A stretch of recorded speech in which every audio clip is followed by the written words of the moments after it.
ကောင်လေးအခုနှစ်မှပြစ်စရာများမရှိတော့ဘူးဆိုတော့မင်းရဲ့တေနေစေပြီပဲဒါကြောင့်ခမရကဒီအတိုင်းကိုရဲ့တပည့်တွေတယောက်ပြီးတယောက်တေးနေတာကိုကြည့်နေတာပေါ့မြားတွေကုံသွားတော့မှထွက်လာတာပေါ့ခမရဟာလူစိတ်ကိုနည်းနည်းမှမရှိဘူးစီမူကဝူတခင်ကြီးကိုပြောနေပါတယ်ဝူတခင်ကြီးကတဟားဟားကြီးလိုက်ပြီးငါရဲ့တပည့်တွေကအရင်မပါတဲ့အစီကံတတာပဲတူတို့ကိုဂယုဆိုင်နေစရာမလိုဘူးငါကနှင်းစီကတန်မနစ်မြားနဲ့ကြုံကုန်းလှည့်ဝက်တိုင်ချမ်းရရင်ငါတို့မျိုးနွယ်စုဟာဒီထက်ပိုပြီးနာမည်ကြီးလာလိမ့်မယ်အတေးဖွဲကိစ္စတွေကိုခေါင်းထဲကိုငါမထည့်ထားဘူးကောင်းလေးနင်ကတယောက်တည်းလွတ်အောင်ပြေးနိုင်ပေမဲ့ကျုံမင်းကလေးပနေလို့ထွက်ပြေးလို့လွတ်နိုင်မယ်မထင်ဘူးနင်းကိုအရင်တက်ပြီးတော့မှအဲကောင်မကိုကောင်းဆုံးမရမယ်ဝန်တခင်ကြီးကစီမှုကိုပြောနေပါတယ်သူတို့တဲ့လေကြောစေပြီးတာနဲ့စပြီးတိုက်ခိုက်ကြပါတယ်ဒီအဖိုးကြီးရဲ့အစွမ်းကတူတာဝူဟာထက်အများကြီးအဆင့်မြင့်နေတဲ့တတိထားပြီးတိုက်ခိုက်ရမယ်လို့စီမှုတွေးထားပါတယ်စီမှုကဝူတခင်ကြီးရဲ့ပြိုင်ဘက်မဟုတ်ပါဘူးတန်ရမရအောင်မနှဲဆောင်နေရပါတယ်တချီမှာတော့ဝူတခင်ကြီးရဲ့ချိတ်ကန်ချက်ထိပ်ပြီးအနောက်ကိုဆုတ်ပေးလိုက်ပါတယ်စီမှုကဘလို့တိုက်ခိုက်ရမလဲဆိုတာစဉ်းစားနေပါတယ်တော်ဒေးတာကဓာချက်တွေကအစိမ်မမြန်လို့ငါတို့ကိုဖိပြီးတိုက်ခိုက်ရင်ဟာဂေါတွေပေါ်လာအောင်လုပ်ရမယ်လို့စီမှုကတွေးထားပါတယ်စီမှုအဆက်မပြတ်ဓာနဲ့ခုတ်ပါတော့တယ်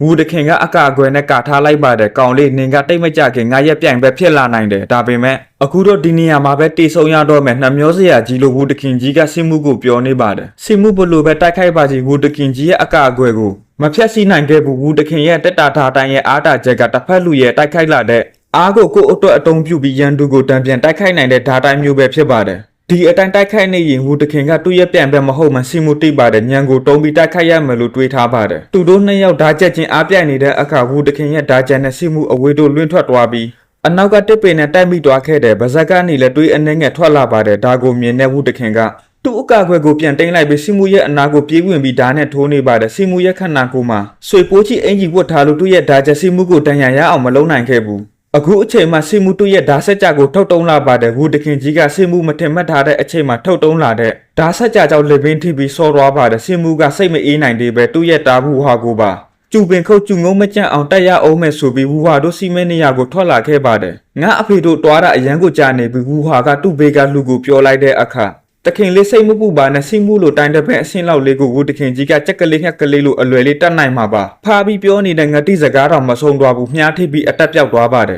နောက်တစ်ယောက်လည်းမြားထိပ်ပြီးတေသွားပါတယ်ဝူဟာတယောက်တာကြံပါတော့တယ်စီမှုထွက်လာတာမြင်တော့ဝူဟာကငါရဲ့အဖေရောတေသွားပြီးစီမှုကတခွန်းနဲ့ပြောပြီးဓာတ်နဲ့ပိုင်လိုက်ပါတယ်စီမှုကတစ်ပင်နောက်မှာပုံနေတဲ့ကျုံမင်းကလေးကိုကြောမှာပို့ပြီးတောထဲကနေအမြန်ထွက်လာပါတယ်အဲ့ဒါကယွင်စားတောင်ကြပဲငါတို့အဲ့ဒီတောင်ကိုရောက်ရင်လုံးဝအန်တရကင်းပြီးစီမှုတို့တောင်ကြတဲ့ပြေးဝင်ခံဒီမှာကောင်းကင်ဘော်ကနေလင်းရုံငှက်စီနေလို့တူတို့ကိုတွေ့သွားမှဆိုလို့ရက်လိုက်ပါတယ်ဒီအတိုင်းတွားလို့မဖြစ်ဘူးစီမှုကကျုံမင်းကလေးကိုတောင်ကြတဲ့ကိုအမြန်ပြေးဝင်ခိုင်းပြီးသူကအနောက်ကလူတွေကိုအချိန်ဆွဲထားပေးမယ်ကျုံမင်းကလေးကိုအရင်ပေးတွားလိုက်ပါတယ်စီမှုကတစ်ပင်ဘော်ကိုတက်ပြီးလေဘော်ကလင်းရုံငှက်ကိုမြားနဲ့ပြစ်ချလိုက်ပါတယ်ပြီးတော့တစ်ဆက်တည်းမှာပဲအနောက်ကလာနေတဲ့ကျင်းတခင်ကြီးတို့အဖွဲကိုလည်းမြားနဲ့ပြစ်နေပါတယ်ကျင်းတခင်ကြီးကလွယ်လို့ကြံလူတွေအကုန်လုံးမြားထိပ်ပြီးတေဆုံးသွားပါတယ်အခုတော့စီမှုနဲ့ကျင်းဝူတို့နှစ်ယောက်တာတိုက်ခိုက်နေပါတယ်ကျင်းဝူရဲ့မိုးကျိုးလက်နက်နဲ့တိုက်ခိုက်တာကိုစီမှုအတဲတန်ဆောင်းနေပါတယ်ကျင်းဝူရဲ့မိုးကျိုးလက်နက်နဲ့ထိပြီးစီမှုအနောက်ကတစ်ပင်နဲ့ဝင်ဆောက်ပါတယ်ကျင်းဝူကအနာမပေးပဲဆက်ပြီးတိုက်လို့နောက်တစ်ချက်ထိပြီးစီမှုမြေပြင်ပေါ်မှာလဲကျသွားပါတယ်တကယ်ကိုနင်ကနင့်အဖေလိုပဲကံကြမ္မာကိုလက်မခံပဲခေါင်းမာတဲ့အကောင်ပဲဒါပေမဲ့မင်းကတော့ဒီနေ့တိနေစေပြီပဲအခုပဲမင်းရဲ့မိဘတွေစီကိုပို့ပေးမယ်ပြီးတော့နင့်ရဲ့မွေးစားမိသားစုနဲ့လဲ